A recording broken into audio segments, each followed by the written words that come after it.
mga ugong-ugong na merong sapat na boto na itong si Alan Peter Cayetano para maging susunod na Senate President. Yung mga kasama niya sa Kongreso ay nagdesisyon na bumoto na kay Alan Peter Cayetano kasi nagiging napakasama ng reputasyon ngayon ng Senado. Nangyayari ngayon sa liderato ni Tito Sen at saka sa pamumuno ni Senator Lacson sa Blue Ribbon Committee, parang nagiging rubber stamp lang ng Malacanang ang Senado, no? Pag-usapan natin itong Senado. Well, nakita nyo na po kung gaano kaimportante ang Senado. Dahil po mga individual na senador ay hinalal ng buong bayan, meron silang tinatawag na national mandate at ang tingin nila halos kapareho lang sila ng mandato ng presidente, no? Kasi lahat sila ay hinalal ng taong bayan at large. At dahil dyan, hindi naman sila nahihiyang manindigan. Maski na ang kanilang mga posisyon ay kontra sa presidente. Yan po talagang tradisyon ng Senado. Sila ay independyente dahil ang kanilang mandato ay galing sa buong Pilipinas, no? At nakita naman natin na bagamat kontrolado ng Marcos Jr. ang gobyerno, no, naninindigan ng mga senador, lalong-lalo na dito sa investigasyon na nakita natin pagdating sa maanumalyang mga flood control projects, no. Nakita natin kung paano pangalawang hearing pa lang ang Blue Ribbon Committee na pinamumunuan nga ni Senator Marcoleta, linabas ng katotohanan na ang nasa likod ng mga anomalyang mga proyektong yan ay walang iba kundi si Mr. Espeker Tambaluslos at yung kanyang Robin na si sidekick Zaldico, no? At yan naman po ay sinabi na ni Inday Sara before, no, na ang budget talaga ng Pilipinas kontrolado lang ng dalawang tao, no, ni Tambaluslos at ni Zaldico. At yan yung sinabi niya na talagang pati doon sa mga school building program, pinalitan lang nila kung ano yung gusto nila, no, at walang magawa yung ahensya na siya namang dumaan sa proseso, nagsumite ng mga proyekto para sa NEP, yung pangtaon ng sinasabit na budget ng presidente, at yun ay nabaliwala. Pero nakita rin natin kung paano rin ma-impluwensya ng presidente ang Senado. Dahil ang mga senador, lahat yan ay nagnanais na maging presidente, nakita natin na kung paano nila gagamitin yung mga ambisyon ng gaya ni Tito Soto at saka ni Ping Lacson para maging presidente or vice president sa mga darating na panahon. At nakita natin kung paano na-maneuver ng presidente na tanggalin si Senator Cheese at si Marcoleta bilang chairman ng Blue Ribbon Committee. So bagamat sila independyente, ang impluwensya naman ng presidente, alam niya na lahat ng senador gusto maging presidente sa pangangakuan. At dahil na pangakuan, gagalaw at gagalaw naman yung mga nakakuha ng presidente para matanggal sa pwesto yung mga senador na naging independyente sa presidente. At sa tingin ko, lahat naman tayo naniniwala na itong si Tito Soto at si Ping Lacson ngayon ay gumagalaw para sa presidente. Bakit ba unang-una pababayaan nila na mawala sa poder ng Senado yung Hernandez na nagsasabi nga na involve ang mga mambabatas sa lagayan, no? Ang dahilan kung bakit kinuha ng Kamara de Representante itong Hernandez dahil daw baka patayin siya ng mga senador na idadawit pa niya. Pero siyempre ang mga senador naman naniniwala talaga na isa sa pinaka-guilty itong Hernandez neto, kaya kinakailangan talaga hawakan ng Senado. Of course, alam niya kung sino pa yung ibang mga may pagkakasala, pero at the same time, importante na malaman talaga kung sino pang dapat idawit at mapanagot, no?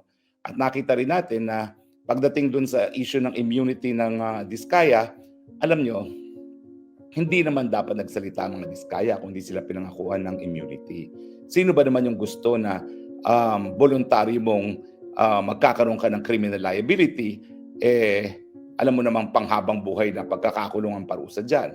Natural, nagsalita lang ang mga Diskaya nung inimplicate nila si Speaker at saka si Zaldico dahil pinangakuan sila ng testimonial immunity na dahil nga sa pagpapalit ng liderato, naglaon na parang bula. At ngayon, sinabihan na sila ni Tito Soto na hindi sila po pwede maging state witness, hindi sila po pwede magkaroon ng immunity. So ganyan ka-importante ang liderato ng Senado. Kaya naman nagagalak ako na mga ugong-ugong na merong sapat na boto na itong si Alan Peter Cayetano para maging susunod na Senate President. Sa tingin ko, yung mga kasama niya sa Kongreso ay nagdesisyon na bumoto na kay Alan Peter Cayetano kasi nagiging napakasama ng reputasyon ngayon ng Senado. ang parang nangyayari ngayon sa liderato ni Tito Sen at saka sa pamumuno ni Senator Lacson sa Blue Ribbon Committee, parang nagiging rubber stamp lang ng Malacanang ang Senado, no? At siyempre, ayaw ng mga ibang senador na bumoto kay Tito Sen na madawit sa ganyang persepsyon na sunod-sunuran lang sa presidente sa panahon na ang panawagan ng bayan ngayon ay pananagutan dahil nga dito sa mga linamo na salapi na dapat sana ay pinakinabangan ng bayan. So, yan naman po ang epekto ng public perception, no? Kapag ang tingin ng publiko sunod-sunuran lang ang mga politiko pati mga senador sa presidente sa panahon na kinakailangan manindigan ng Senado, talaga namang babatikusin sila ng publiko. At bagamat sinasabi ng marami na hindi ka naman mamamatay sa mga naririnig mo sa social media, siyempre kung politiko ka, naapektuhan ka pa rin, no? Dahil ang politiko magaling talaga ang pulso, mamulso ng bayan. At alam nila na galit ang taong bayan sa kahit sinong magiging sagabal sa pagsisiwalat ng katotohanan dito sa lamunan ng pondo sa DPWH. Kaya nga po, tingin ko, talaga naman pong magkakaroon na naman ng pagbabago ng liderato sa Senado dahil ang importante sa taong bayan yung leadership susuporta sa honest to goodness investigation na isisiwalat kung sino talaga may mga pananagutan sa pandarambong ng pondo, lalong-lalo na pagdating sa mga flood control projects. At pangalawa, para yan ang panimula na magkaroon ng katarungan. Well, nagagalak naman ako na halos lahat ng aking mga kaibigan ay naninindigan na isiwalat ang katotohanan. Bagamat hindi ko maintindihan talaga kung saan nanggagaling ito si Ping Lacson. Ever since naman, sinusuportahan ko yan si Ping Lacson dahil pagdating naman talaga sa pag-expose ng pork barrel at kababalaghan ng mga kongresista sa budget, si Ping Lacson ang naasahan natin. Pero parang, ewan ko, parang galit na galit siya sa mga Duterte. Hindi ko alam kung anong ginawa ng Duterte sa kanya dahil nung ako naman po ay tagapagsalita ni Tatay Digong, alam ko, ang pinakapaboritong senador ni Tatay Digong ay si Ping Lacson. Kaya nga, kung todo ang suporta niya dun sa anti-terror law ni Ping Lacson, bagamat napaka-kontrobersyal ng batas na yan, no? Dahil maraming mga probisyon na sinasabi na lalabag sa karapatang pantao. Pero talagang ang palaging sinasabi ni Tatay Digong, basta Ping Lacson, suportado natin yan. Wala na tayong ibang susuportahan kundi si Ping Lacson. Kaya hindi ko maintindihan kung bakit parang atat na atat siya, galit na galit siya laban sa mga Duterte. Hindi ko lang alam kung ang kanyang galit ay kay Sara Duterte lamang o kasama na rin si Tatay Digong. No? Pero parang ang kutob ko, ang basa ko, talagang galit siya kay Sara Duterte at ninanais nga niya na itong Blue Ribbon Committee, mukhang ang babanatan niya ang mga Duterte, yung 51 billion ni Kong Pulong. No? Pero si Kong Pulong naman, sinasabi niya na sure, 51 billion yan. Pero nakikita mong resulta. Nandyan yung coastal road na hindi lang nagbigay lunas sa problema ng traffic sa Davao City, kung hindi, nagbigay lunas rin yan sa baha dahil yan ay flood mitigation na project din. No? At nandyan yung napakadaming mga flyover sa distrito niya. No? At talaga naman kung titignan mo yung mega project na coastal road, hindi ka magtataka dahil nga 51 billion ang nakuha sa loob ng 6 na taon ng kanyang distrito. Pero wala namang masama na makakuha ng malaking pondo, makita lang at makita na yung proyekto ay hindi substandard. At yan naman po nakikita ng mga taga Davao, no, at mga buong Mindanao. Kaya tingin ko, kahit puntirihin ni Ping Lacson yung 51 billion ni Kong Pulong, hindi po yan magkakaroon ng kahit anong epekto dahil nakita ng tao na nagkaroon ng project at matino ang project at pinakikinabangan ng mga constituents ni Kong Pulong. So anyway, sana nga po mapalitan ng liderato muli ng Senado nang matuloy na yung nasimulan ng investigasyon na honest to goodness investigation at sana si Kong Marcoleta muli ang maging chairperson ng Senate Blue Ribbon Committee nang sa ganon yung mga pangako niyang testimonial immunity matuloy at matuloy din ang mga testimonya nito mga contractors. Dahil alam naman natin na bagamat ang mga contractors ay guilty, hindi sila pinaka-guilty. Bakit? Kasi ang pinakamalaking tubo, ang pinakamalaking kita ay mga politiko.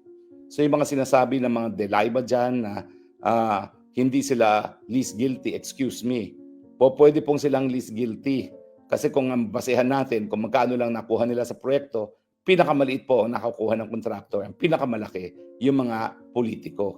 gaya ni di umano naman, yan may sinasabi ni Mayor Bagalong, ang sinasabi ni Diskaya na 25% kaagad ay napupunta kay Mr. Espeker at kay Zaldico. Maiba naman po tayo, no? Kasi sa kauna-unahang pagkakataon, ang simbahang Katolika ay nanawagan na mag-people power muli ang ating mga kababayan. Nakita ko po sa internet doon sa shrine, kung sino man ang pari ngayon doon, nanawagan siya na mag-people power ang sambayanan laban sa korupsyon at magsuot ng puti, at ito ay para sa rally sa September 21 na kung saan ginugulita rin natin yung pagdedeklara ng martial law ni Marcos Sr.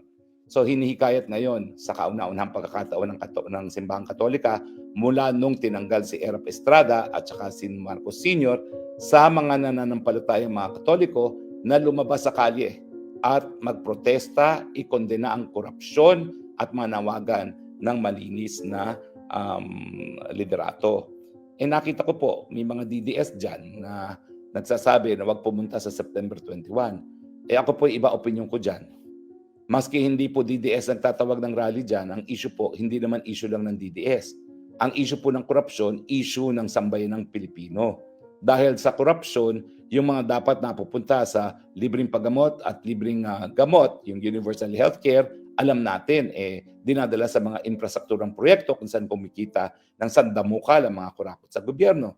Dahil dyan sa pagnanako ng pondo sa Department of Public Works, yung dapat na nakalaan sa edukasyon ay napupunta sa bulsa ng mga congressman at senatong. At syempre, yung para sa pagkain sa mga nagugutom na estudyante, hindi nga natin mabigyan ng libreng tanghalian ng lahat ng estudyante dahil hindi sapat ang pondo, at instead napupunta nga sa bulsa ng mga politiko at ng kanilang pamilya, kasama na yung mga nepo babies, no? So, ang issue ng korupsyon, hindi lang issue ng DDS. Ang DDS, kaya naman tayo talagang naninindigan laban sa korupsyon kasi by way of example, si Tatay Digong ipinakita na ang isang presidente hindi kinakailangang magpayaman. At ako testigo dyan dahil nakita ko nga ang pamamahay ni Tatay Digong matapos siya maging presidente, ang tawag ko ay bahay kalapate.